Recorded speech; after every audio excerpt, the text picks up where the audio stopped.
Hello guys, welcome to exam favourite में आपका स्वागत है। और आज फिर से हमारी छठे नंबर की क्लास है। हमने सोचा था कि जो सिटी मिशन मैनेजर और जो कम्युनिटी ऑर्गेनाइजर है उसकी जो एग्ज़ाम होगी वो मेरी अभी भी तबीयत ख़राब है यार, क्या करें। फिर भी मैं क्लास ले रहा हूँ और जितनी हो सकेगी मैं आपके एग्ज़ाम तक 13 और 14 नवंबर को एग्ज़ाम है आपकी, ठीक है। एडमिट कार्ड तो आ गए हैं, ठीक है। इसके लिए भी वीडियो बना दिया है हमने, ठीक है। और जितनी हो सकेगी उतनी क्लासेस हम देने की पूरी कोशिश करेंगे, ठीक है। और हम तो पूरा सिलेबस क्लासेस वीडियो के माध्यम से नहीं कर पाएंगे, ठीक है। समय ही नहीं बचा है इतना, अचानक से एडमिट कार्ड आ गए हैं, ठीक है। कोई दिक्कत नहीं है।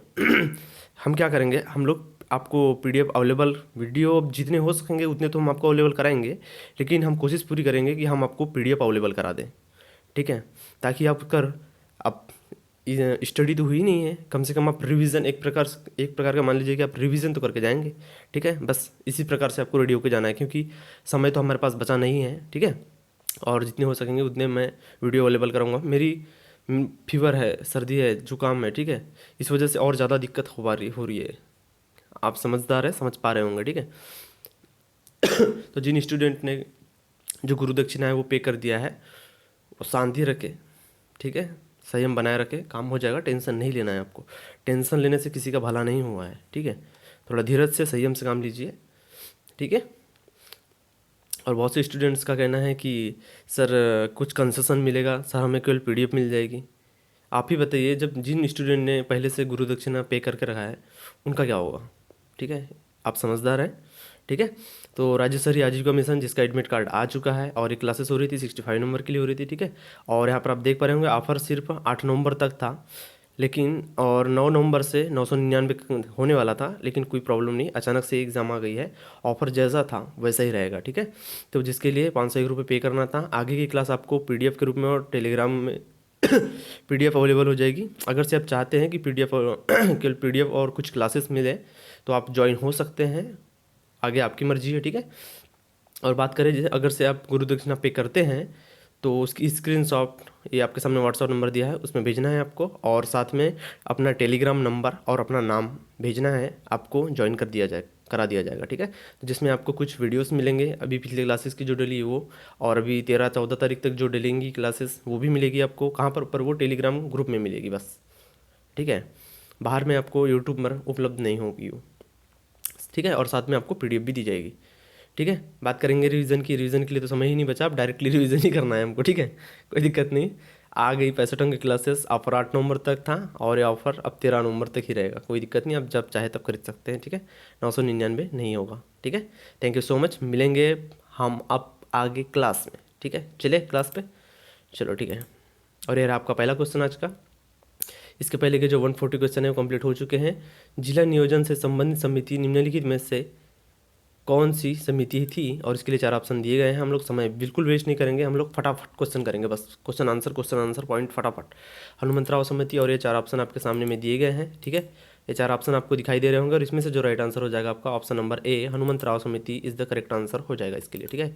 बात करेंगे आगे इसके इंपॉर्टेंट पॉइंट की, तो ये रहे जिला योजना समिति पंचायतों तथा नगर पालिकाओं द्वारा तैयार की गई योजनाओं को समेकित करने और संपूर्ण जिलों के लिए विकास योजना का प्रारूप तैयार करने के लिए सरकार प्रत्येक जिले में एक जिला योजना समिति का गठन करेगी, जैसे कि हनुमंतराव समिति, ठीक है। बाप रे। और ये रहा आपका अगला क्वेश्चन। छावनी बोर्ड का कार्यकारी अधिकारी निम्नलिखित में से किसके द्वारा नियुक्त किया जाता है, ठीक है। और ये रहे आपके 4 ऑप्शन।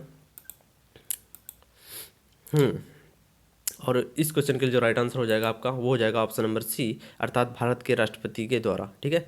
और आगे की क्लासेस देखना है आपको तो टेलीग्राम ग्रुप में आपको ज्वाइन होना पड़ेगा और गुरु दक्षिणा वो पे करना पड़ेगा। साथ में आपको जितनी हो सकेगी क्लासेस मिलेगी और आपको बाकी की पीडीएफ अवेलेबल करा दी जाएगी, ठीक है। अब ये जो आगे की क्लासेस है वो टेलीग्राम में जो जुड़े हुए बच्चे हैं उन्हें मिलेगी, ठीक है। तो फिर चलो आगे चालू करें क्लासेस। और यह है इसके इंपॉर्टेंट पॉइंट। छावनी अधिनियम की धारा 12 के तहत छावनी गठित की जाती है, ठीक है। किसके? छावनी अधिनियम की जो धारा 12 है उसके तहत की जाती है गठित। हम समय वेस्ट नहीं करेंगे यार, जल्दी चलेंगे, ठीक है। 2006 कंटोनमेंट बोर्ड स्थानीय निकाय चरित्र में स्वायत्त है और छावनी क्षेत्र में नगरपालिका प्रशासन के लिए जिम्मेदार है। बोर्ड की सभी बैठकों की अध्यक्षता उनके द्वारा की जाती है और वह छावनी अधिनियम के उद्देश्यों की पूर्ति के लिए सीधे जिम्मेदार है। ठीक है, बात करेंगे हम आगे अगले क्वेश्चन की। भारत में प्रथम नगर निगम की स्थापना मद्रास में किस वर्ष में हुई थी? और इसके लिए 4 ऑप्शन आपके सामने में दिए गए हैं और जिसका राइट आंसर हो जाएगा आपका option number B 1687, 1687 is the correct answer. ठीक है, बात करेंगे इसके इंपॉर्टेंट पॉइंट की।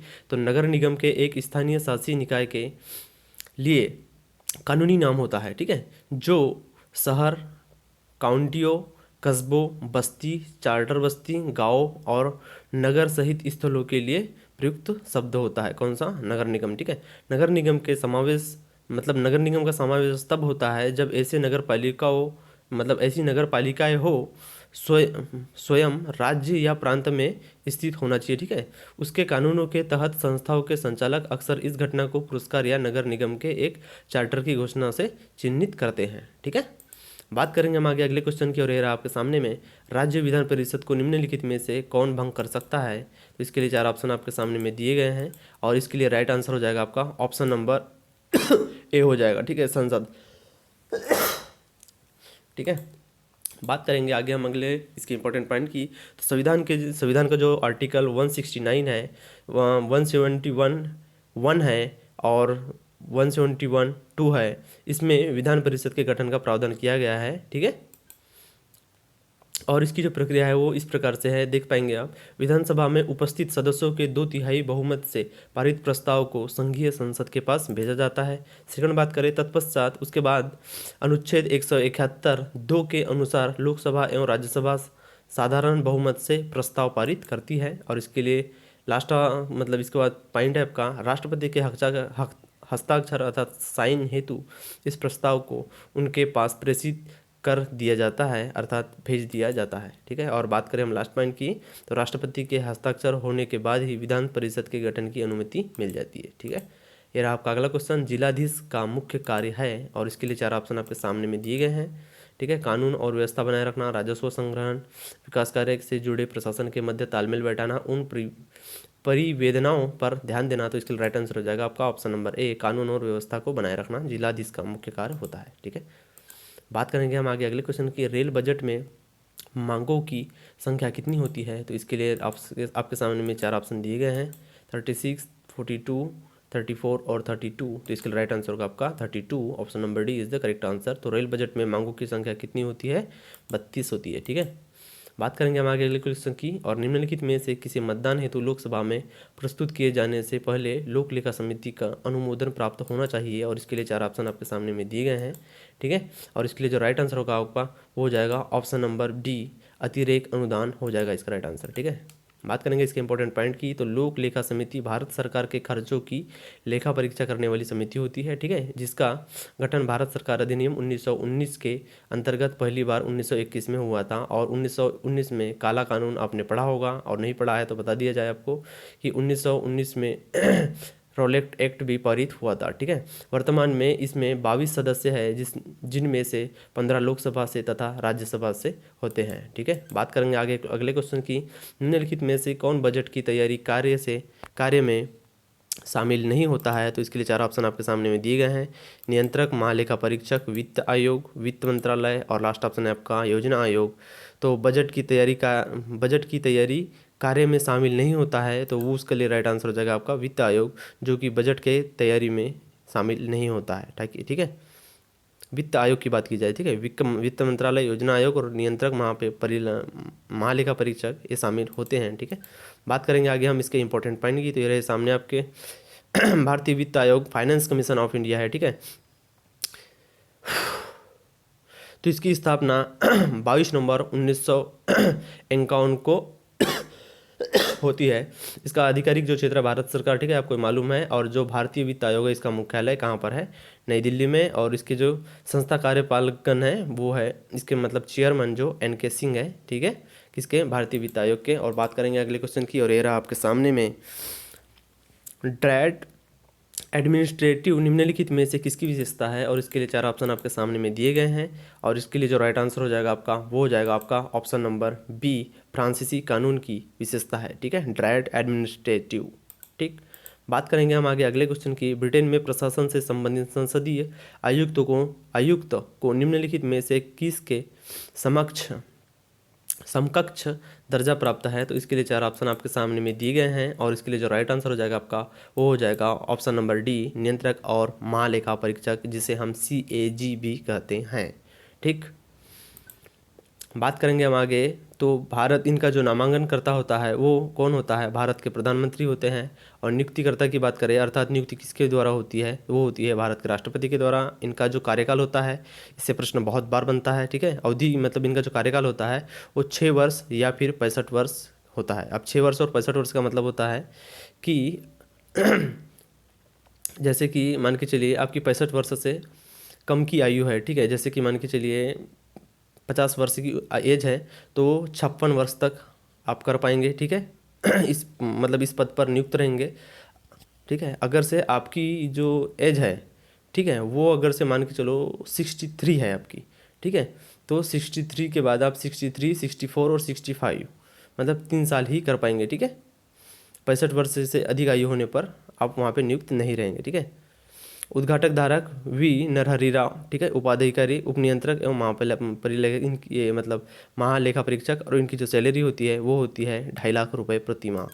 बात करेंगे, ये रहे आपके भारत के नियंत्रक और महालेखा परीक्षक या फिर CAG, अर्थात इन्हें CAG कहा जाता है, वो है गिरीश चंद्र मुर्मू। ठीक है, 8 अगस्त 2020 से पदस्थ है। ठीक है, शक्ति भ्रष्टाचार को जन्म देती है तथा निरंकुश भ्रष्टाचार को, यह कथन निम्न में से किसका है? आपको बताना है और इसके लिए 4 ऑप्शन आपके सामने में दिए गए हैं और इसके लिए जो राइट आंसर हो जाएगा आपका वो हो जाएगा आपका option number C, Lord Acton. ठीक है, कथन याद रखना है आपको, इंपॉर्टेंट है। निम्नलिखित में से कौन सा जोड़ा सही है आपको बताना है। कुप्रशासन, आधिकारिक शक्ति और प्राधिकार का दुरुपयोग। ठीक है, इसमें से कौन सा ऑप्शन सही है वो बताना है आपको। तो इसके लिए राइट आंसर होगा आपका ऑप्शन नंबर डी, अशिष्टता, विभिन्न तरह का दुर्व्यवहार होता है। ठीक है, ये बिल्कुल सही है। बाकी जो 3 ऑप्शन दिए गए हैं ये असत्य है। ठीक है, बात करेंगे हम आगे इसके अगले क्वेश्चन की। निम्नलिखित में से कौन सी धारणा किसी एजेंसी में समान ग्रेड और पद पर बने रहते हुए कार्य में बदलाव से जुड़ी होती है? इसके लिए 4 ऑप्शन आपके सामने में दिए हैं। स्थानांतरण, वृद्धि, पदोन्नति और पुनः सुधर, ये पुनः नहीं, ये पुनः है। ठीक है, ये पुनः सुदुपुदर्गी। ठीक है, पुनः सुदुपुदर्गी है ये। ठीक है, तो इसके लिए राइट आंसर होगा आपका ऑप्शन नंबर डी, पुनः सुपुदर्गी। ठीक है, पुदुर्गी होता है। ठीक है, सुपुदुर्गी। ठीक है, बात करेंगे हम आगे अगले क्वेश्चन की। तो आधुनिक युग में मेरिट के सिद्धांत पर आधारित भर्ती की वैज्ञानिक प्रणाली का विकास किस शताब्दी में हुआ है? तो इसके लिए 4 ऑप्शन आपके सामने में दिए गए हैं और इसका राइट आंसर जो हो जाएगा बिल्कुल आपका 18वीं शताब्दी। ठीक है, बात करेंगे हम अगले क्वेश्चन की। निम्न में से किसने लोक सेवा की शक्तियों में वृद्धि की नौकरशाही की विजय कहा है? किसने? तो इसके लिए आपके सामने में 4 ऑप्शन दिए गए हैं और इसके लिए जो राइट आंसर हो जाएगा आपका वो हो जाएगा आपका ऑप्शन नंबर C के एलन। ठीक है, बात करेंगे अगले क्वेश्चन की। 5वें वेतन आयोग का गठन किस वर्ष में हुआ था? और इसके लिए 4 ऑप्शन आपके सामने में दिए गए हैं।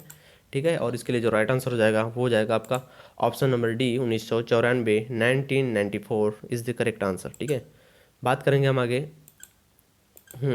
अगले क्वेश्चन, ये इसके इंपॉर्टेंट पॉइंट की। तो पहले वेतन आयोग से अब तक देखिए सैलरी में क्या अंतर है वो आप देख पाएंगे। 5वां वेतन आयोग जो 5वें वेतन आयोग की सिफारिशों में यह अंतर बहुत थोड़ा सा और कम हुआ था। ठीक है, तब न्यूनतम सीमा बढ़ाकर 2550 रुपये और अधिकतम सीमा 26,000 रुपये थी। ठीक है, करीब लगभग के 10 गुना। ठीक है, यह तय की गई थी। ठीक है, बात करेंगे हम आगे अगले क्वेश्चन की। तो निम्न में से किस देश को सिविल सर्विस स्टेट या फिर एडमिनिस्ट्रेटिव स्टेट कहा जाता है? किस देश को? तो उसके लिए 4 ऑप्शन आपके सामने में दिए गए हैं और इसका जो राइट आंसर हो जाएगा बिल्कुल आपका ऑप्शन नंबर बी, फ्रांस हो जाएगा। ठीक है, इसे सिविल सर्विस स्टेट कहा जाता है या फिर एडमिनिस्ट्रेटिव स्टेट भी कहा जाता है फ्रांस को। ठीक है, बात करेंगे अगले क्वेश्चन की। जापान में संवैधानिक दृष्टि से सर्वोच्च सत्ता निम्न में से कौन सी है? तो इसके लिए 4 ऑप्शन आपके सामने में दिए गए हैं और इसके लिए जो राइट आंसर हो जाएगा आपका बिल्कुल वो हो जाएगा आपका ऑप्शन नंबर डी, डाइट। ठीक है, और अगला क्वेश्चन, शैडो कैबिनेट निम्नलिखित में से किस देश की प्रशासनिक प्रणाली की विशेषता है? तो इसके लिए राइट आंसर मतलब 4 ऑप्शन दिए गए हैं, जापान, ब्रिटेन, अमेरिका, फ्रांस। तो इसके लिए राइट आंसर होगा आपका ऑप्शन नंबर बी, ब्रिटेन। ठीक है, बात करेंगे आगे इसके इंपॉर्टेंट पॉइंट की। तो छाया मंत्रालय वेस्टमिनिस्टर प्रणाली के अंतर्गत एक प्रकार की राजनीतिक संस्था है, यानी कि हर सरकारी मंत्री के विपक्ष का एक मंत्री, जिसे उस मंत्रालय का छाया मंत्री कहते हैं, उस सरकारी मंत्री के कामकाज की समीक्षा करता रहता है। ठीक है, बात करेंगे अगले क्वेश्चन की। तो वैज्ञानिक प्रबंध को शारीरिक संगठन सिद्धांत के रूप में वर्णित किए जाने का कारण क्या है? और इसके लिए 4 ऑप्शन आपके सामने में दिए गए हैं। ठीक है, और इसके लिए जो राइट आंसर हो जाएगा वो हो जाएगा आपका ऑप्शन नंबर डी। इसका प्रबंध केवल उसी श्रेणी के कार्मिकों के व्यवहार से होता है जो उत्पादन कार्य से जुड़े हुए होते हैं। ठीक है, इसे क्या कहते हैं हम? शारीरिक संगठन सिद्धांत के रूप में इस प्रकार से वर्णित होता है। ठीक है, बात करेंगे आगे स्केलर के सिद्धांत का निम्न में से सार क्या होगा? और इसके लिए 4 ऑप्शन आपके सामने में दिए गए हैं। ठीक है, और इसका राइट आंसर आदेश की एकता हो जाएगा। ठीक है, स्केलर के सिद्धांत का जो सार है वो क्या होता है? आदेश की एकता, याद रखना है, इंपॉर्टेंट। ठीक है, प्रशासन और प्राधिकार निम्न में से किससे अतरंग रूप से जुड़े हुए हैं? और इसके लिए ऑप्शन आपके सामने में दिए गए हैं 4 ऑप्शन, फेयोल, और सेकंड ऑप्शन है आपके सामने में देख पाएंगे बर्नार्ड, वेबर और साइमन। तो इसके राइट आंसर होगा आपका ऑप्शन नंबर सी, वेबर हो जाएगा। ठीक है, option number C is the correct answer. ठीक है, बात करेंगे आगे अगले क्वेश्चन की। तो निम्न में से किसने क्रियाविधि समन्वयन और वास्तविक समन्वयन की बात कही है? तो इसके लिए 4 ऑप्शन आपके सामने में दिए गए हैं, और इसका इस क्वेश्चन के लिए जो राइट आंसर होगा आपका वो हो जाएगा option number C, Simon is the correct answer, option number C. ठीक है, बात करेंगे आगे अगले क्वेश्चन की। क्या इसका उल्लंघन किया जाना चाहिए? अब आगे देखिए, प्राधिकार कमजोर किया जा रहा है, अनुशासन दांव पर है, व्यवस्था अस्त व्यस्त है और स्थिरता को खतरा है, यह कथन निम्नलिखित में से किस सिद्धांत की महत्ता की व्याख्या करता है? और इसके लिए 4 ऑप्शन आपके सामने में दिए हैं, पदानुक्रम, समन्वयन, नियंत्रण क्षेत्र और आदेश की एकता। इसके राइट आंसर होगा आपका आदेश की एकता is the correct answer, option number D.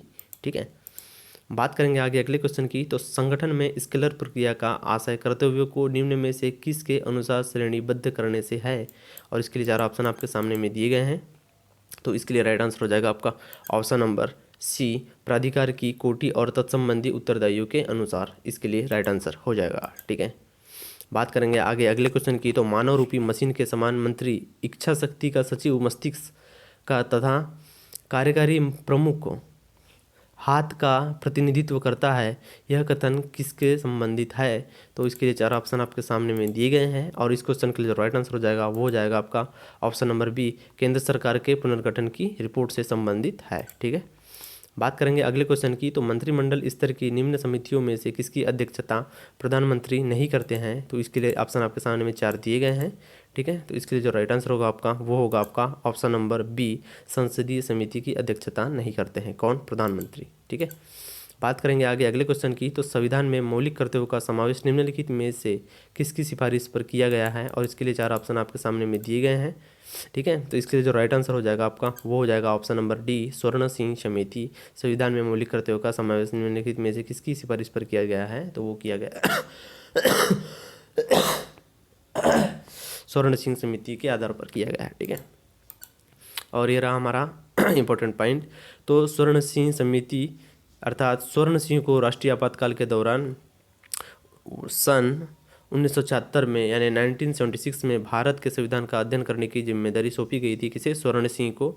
और राष्ट्रीय आपातकाल की घोषणा के तुरंत बाद इंदिरा गांधी ने अतीत के अनुभवों के आलोक में संविधान में संशोधन के सवाल का अध्ययन करने के लिए सरदार स्वर्ण सिंह समिति के अध्यक्ष में एक समिति का गठन किया था। सेम स्वर्ण सिंह समिति कहते हैं। ठीक है, या सरदार स्वर्ण सिंह समिति कहते हैं। ठीक है, बात करेंगे हमारे क्लास का सेकंड लास्ट क्वेश्चन है ये, भारत में ब्रिटिश शासन की सबसे महत्वपूर्ण विरासत है? और इसके लिए 4 ऑप्शन आपके सामने में दिए गए हैं, जिलाधीश कार्यालय, भारतीय लोक सेवा, बजट प्रणाली,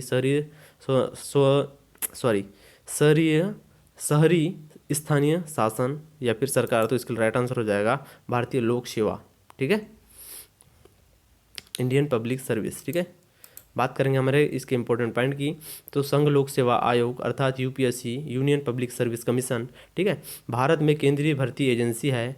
भारतीय संविधान के भाग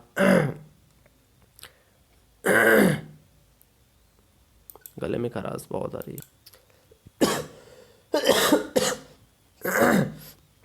भारतीय संविधान के भाग 15 में, ठीक है, इसका मतलब होता है 15 होता है। एक्स मतलब ये जो एक्स दिख रहा है आपको, ये 10 हो गया। आई वी मतलब 4 हो गया, ठीक है, 14 होता है, ठीक है, ये 14 हो गया, ठीक है। ये एक्स अर्थात 10 और आई वी का मतलब हो गया 4, वी आई का 5 हो जाता है, वी रहता तो केवल 5 होता, ठीक है।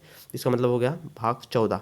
तो भारतीय संविधान के भाग 14 में अनुच्छेद 315 से अनुच्छेद 323 के तहत संघ लोक सेवा आयोग की संरचना की गई है, ठीक है, मतलब बताई गई है अनुच्छेद में 315 से लेकर 323 तक, ठीक है। उसके सदस्यों की नियुक्ति और निष्कासन तथा संघ लोक सेवा आयोग की शक्तियों और कार्यों से संबंधित प्रावधान किए गए हैं। यह एक स्वतंत्र संवैधानिक निकाय है, ठीक है। कौन? UPSC, union public service commission. Stereotyping निम्न में से किससे संबंधित है? तो इसके लिए 4 ऑप्शन आपके सामने में दिए गए हैं और ये हमारे क्लास का लास्ट क्वेश्चन है, ठीक है। स्टीरियोटाइपिंग किससे संबंधित है? तो इसका मिनट, हाँ, इसका राइट आंसर हो जाएगा आपका संप्रेषण विषय हेतु निर्धारण करने की आशा करना, ठीक है। इसका मतलब होता है स्टीरियोटाइपिंग का कि संप्रेषण मतलब किसी को कुछ भेजने से विषय से संबंधित जो विषय वस्तु होती है उसका निर्धारण करने की आशा करना, मतलब किसी से उम्मीद करना, ठीक है। तो बस, थैंक यू सो मच, मिलेंगे अगली क्लासेस में। और हमने अभी तक क्लासेस देख चुका है, जितनी हो सकेगी हम उतनी क्लासेस देंगे आपको, और बाकी तो पीडीएफ आपको देना ही है, ठीक है। मेरे गले में बहुत खराश है यार, बहुत दिक्कत है, कोई बात नहीं, 13 और 14 तारीख तक की बात है, ठीक है। थैंक यू सो मच, मिलेंगे अगली क्लास में, ठीक है।